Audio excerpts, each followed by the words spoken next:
Egunon guztioi, nire lehenengo hitzak eskerrak emateko hitzak izango dira. Nire alboan ditudan pertsona guztiak irundarrak dira, festetan esan nuen bezala irundarren gandik, irundarrontzat prestatzen ari garan programazio osoa, nire aldetikan berriro ere eskerrak eman esaten nuen bezala.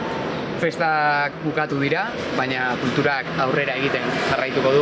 Nire gustatuko litzaidake batez ere askotan kultura ulertzen dugula ekitaldi handietan, grandes eventos kulturak. Eta kulturak egon behar du gure egunerokoan.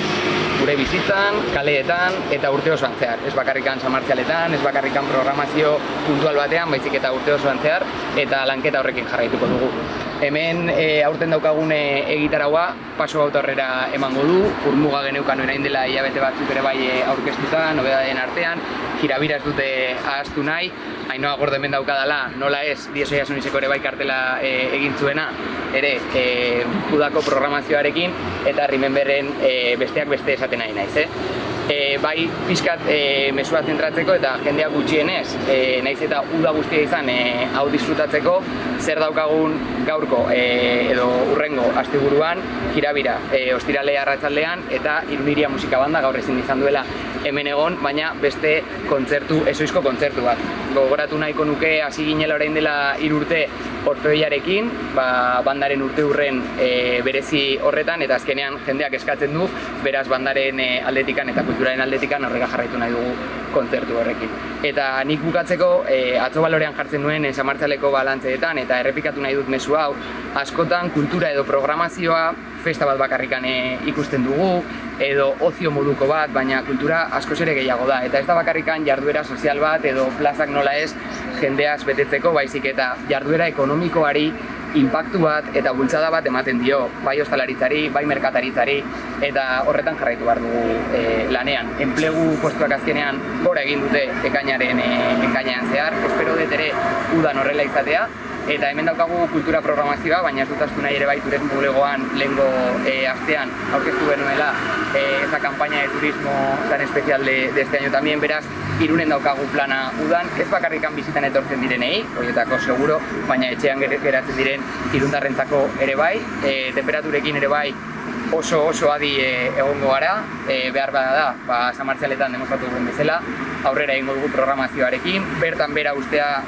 ez da azkenean posibilitate bat, segurtasunaren aldetik ere hori beti premiazkoa da, baina saiatu gara eta horrela lortu dugu samartzialetan 21 jarduera aldatzea, bakarrikan 250 baino gehiagotan bertan bera ustea, beraz programazio honekin helburua horrela izango da. Egia da begiratzen egon garela, Diez Oiartzuniz daukagu hurrengo astean ere bai hemen programazioan sartuta, temperaturak printzipioz ez dira hain gora joango, horrela esango dut, baina gero prebisioak egunero begiratu behar dira, eta hori da azkenean izan behar dugun reprisori, ezta? Samartzetan izan duguna, egunez egun temperaturak begiratu, baina esaten dudan bezala gutxienez, atzoko bero potentea ez dugu espero, así que hortarekin aurrera eta eskerrik asko berriro guztioi, eta irundarrei ere bai eskerrak eman. Azkenean erantzuten ari direlako, aldaketak ditugu tokietan, eta etortzen dira, eskerrik asko parte hartzeagatik eta jarraitu ezagun horrela. Oiartzunen garrantzitsuena da jendearen parte hartzea.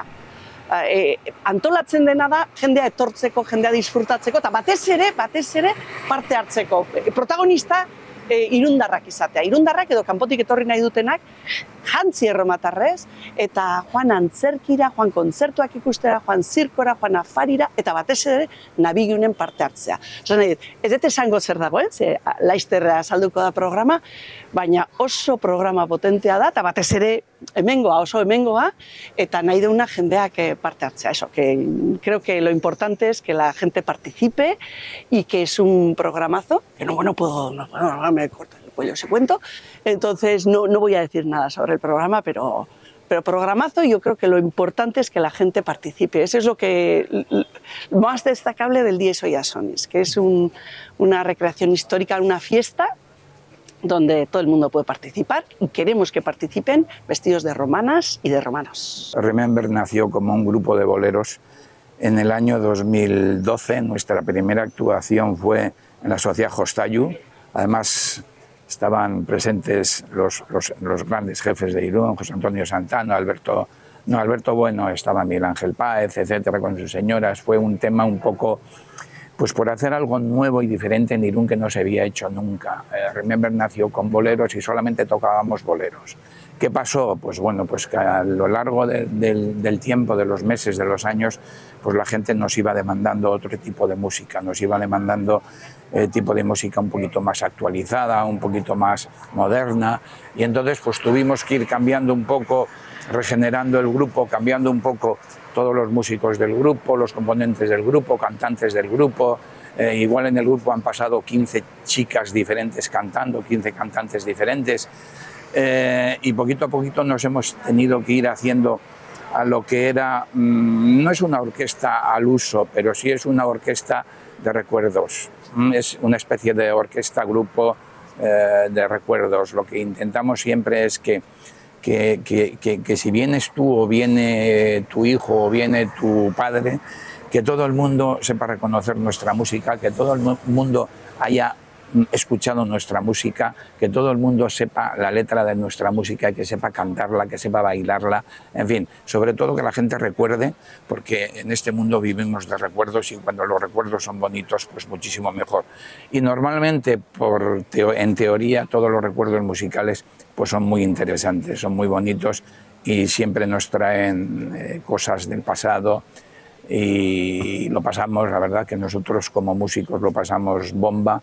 Lo pasamos mejor, sobre todo cuando la gente disfruta, cuando vemos a la gente bailar, cuando vemos a la gente que nos aplaude, porque nosotros no dejamos de ser un grupo aficionado, porque no somos profesionales, nunca nos ha dado por meternos en la profesionalidad, por eso nuestro ámbito de acción pues se cierra un poquito entre Ondarribia, Irún y Hendaya.